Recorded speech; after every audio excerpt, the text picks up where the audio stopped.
une mère célibataire de 4 jeunes enfants a décidé d'acheter une voiture d'occasion pour se rendre au travail. L'ancien propriétaire de la voiture lui demande d'ouvrir le coffre en rentrant chez elle. Ce qu'elle trouve dans le coffre va changer sa vie. Jennifer était une mère célibataire de 4 jeunes enfants après le départ de son mari Adam lorsqu'il a appris qu'elle était enceinte de leur 4e enfant. Un autre enfant à nourrir? Pas question. J'en ai assez, a-t-il dit un jour, quittant leur caravane et demandant le divorce. Jennifer était dévastée. Adam et elle n'avaient pas planifié la grossesse, mais elle pensait qu'elle aurait son soutien dans une période aussi difficile, d'autant plus qu'il était déjà confronté à des difficultés financières à l'époque. Après leur séparation, Adam a cessé de lui donner de l'argent pour leurs enfants. Il a prétendu qu'il n'avait pas de travail et que personne ne l'accueillerait parce qu'il n'avait pas obtenu de diplôme universitaire.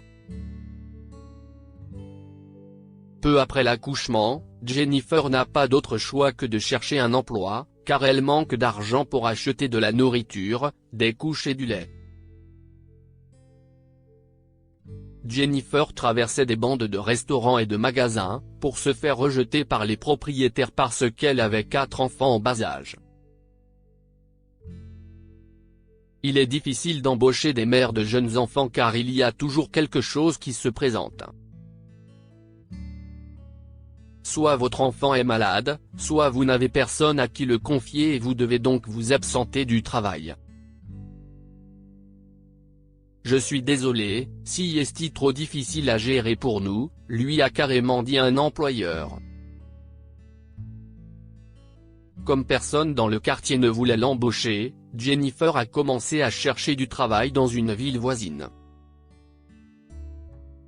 Avec le peu d'argent qui lui reste, elle prend un taxi et demande à ses voisins de garder ses enfants pour l'après-midi. En arrivant sur place, elle voit une offre d'emploi pour un poste de femme de ménage dans un hôtel local. Elle est entrée, a postulé et a été embauchée immédiatement. Nous avons cruellement besoin de personnel par ici, surtout avec la saison estivale. Nous serons complets d'ici quelques semaines, lui dit le responsable des ressources humaines. Désespérant de trouver un emploi, Jennifer l'a accepté, même si cela signifiait voyager dans une ville différente chaque jour. Elle a remercié le responsable des ressources humaines et est rentrée chez elle, où elle a annoncé à ses enfants qu'elle avait enfin trouvé un emploi. Après avoir dépensé près de $30 en taxi, Jennifer se rend compte qu'elle ne peut pas se permettre de se rendre au travail tous les jours. Il serait préférable pour elle de prendre sa propre voiture, mais elle n'a pas d'argent pour en acheter une. Elle réalise que son meilleur espoir est d'acheter une voiture d'occasion. Elle en a trouvé une, mais elle se demande si le propriétaire accepterait de la vendre à un prix inférieur. Par hasard, pourriez-vous me céder cette voiture pour $5000 ?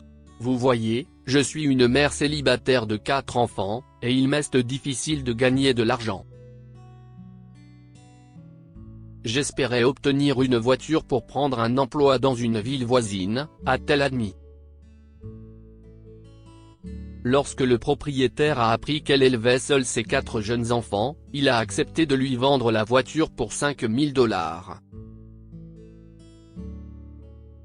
Si vous pouvez acheter la voiture d'ici demain, je peux vous la donner pour $5000, lui a-t-il dit. Jennifer ne pouvait pas être plus reconnaissante au propriétaire d'avoir accepté de vendre à un prix inférieur.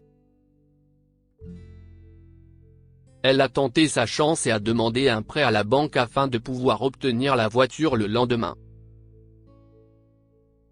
Malheureusement, en raison de son mauvais crédit, le prêt a été rejeté immédiatement.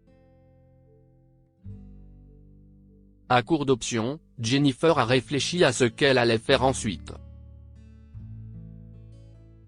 Elle ne pouvait pas déménager dans une nouvelle ville car son aîné, Ethan, venait de commencer l'école près du parc à Caravane où il vivait. Le loyer dans la ville voisine était également beaucoup plus cher, et elle ne pourrait pas emmener la caravane avec elle. Elle avait vraiment besoin d'une voiture pour se rendre au travail et en revenir, et pour aller chercher ses enfants à l'école et à la garderie. Elle se souvient alors de l'héritage familial que sa défunte mère lui a laissé, un collier en or qui appartient à sa famille depuis des générations. Elle a les larmes aux yeux à l'idée de devoir le vendre pour pouvoir acheter une voiture, mais elle en a désespérément besoin pour subvenir aux besoins de ses enfants à long terme. Jennifer prend le collier en or de sa boîte à bijoux et se dirige vers un prêteur sur gage. « Je suis désolée, maman. J'ai vraiment besoin de faire ça maintenant, » dit-elle à haute voix. Lorsqu'elle arrive chez le prêteur sur gage, le collier est évalué à 5 500 $. Jennifer était ravie. La somme est suffisante pour acheter la voiture et il lui reste un peu d'argent pour ses besoins quotidiens. Le lendemain, elle est retournée chez le concessionnaire de voitures d'occasion et a remis au propriétaire une enveloppe remplie de 5 000 $. « Merci d'avoir accepté de me vendre ceci, monsieur. Vous n'avez pas idée de combien cela va nous aider, mes enfants et moi, » dit-elle en tendant l'enveloppe à l'homme. Le propriétaire, qui s'est présenté sous le nom de Jeff, a souri. « Félicitations pour votre voiture. C'est un excellent achat, » lui dit-il pendant que Jennifer signe les documents relatifs à l'achat. Jeff place discrètement quelque chose dans le coffre de la voiture, et alors que Jennifer s'apprête à rentrer chez elle, il l'interpelle. « Au fait, vérifiez le coffre de la voiture quand tu rentres. J'ai laissé quelque chose pour vos enfants à l'intérieur, » a-t-il dit en faisant signe à Jennifer avant qu'elle ne reparte. Depuis qu'elle a acheté la voiture, Jennifer est devenue très occupée à se rendre au travail et à emmener ses enfants à l'école et à la garderie, si bien qu'elle a complètement oublié de vérifier le coffre, jusqu'à ce qu'elle trouve une note dans la boîte à gants. « J'espère que vous et vos enfants avez aimé le cadeau que j'ai laissé dans le coffre. Qu'il vous soit d'une grande utilité. » Surprise, elle décide d'ouvrir le coffre pour chercher le cadeau. Au début, Jennifer est confuse lorsqu'elle ne voit rien d'autre qu'une enveloppe blanche sur un côté de la malle. Puis elle a réalisé que c'était la même enveloppe blanche que celle qu'elle avait utilisée pour payer la voiture. Elle l'a ouverte et a vu ses 5 000 $ intacts. Jennifer n'a pas pu s'empêcher de pleurer à ce moment-là, surprise par la gentillesse de l'homme. Après le travail, elle s'est rendue directement chez le concessionnaire de voitures d'occasion, où elle a remercié Jeff pour sa générosité. Le monde vous lance des défis, et c'est à vous de relever ces défis ou d'y succomber. Je suis fier de vous parce que vous restez forte pour vos enfants, et j'ai pensé que vous pourrez avoir besoin de cet argent plus que moi. N'oubliez pas d'en faire profiter les autres, lui a dit Jeff. Que pouvons-nous apprendre de cette histoire? La compassion est très utile. Jeff était propriétaire d'une concession de voitures d'occasion qui lui rapportait beaucoup d'argent, tandis que Jennifer était une mère célibataire en difficulté avec 4 jeunes enfants.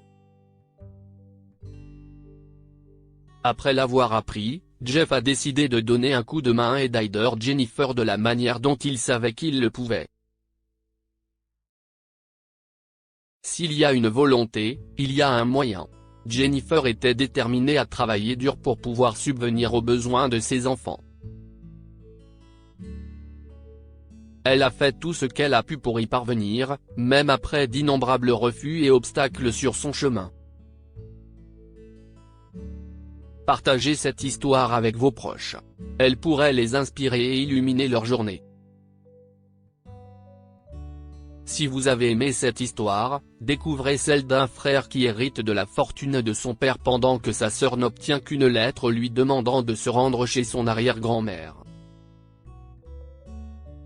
Cette histoire est inspirée de la vie quotidienne de nos lecteurs et rédigée par un écrivain professionnel. Toute ressemblance avec de véritables noms ou lieux est une pure coïncidence. Toutes les images sont utilisées uniquement à des fins d'illustration. Partagez votre histoire avec nous. Elle changera peut-être la vie de quelqu'un. Si vous souhaitez partager votre histoire, envoyez-nous un mail à info@amomama.com.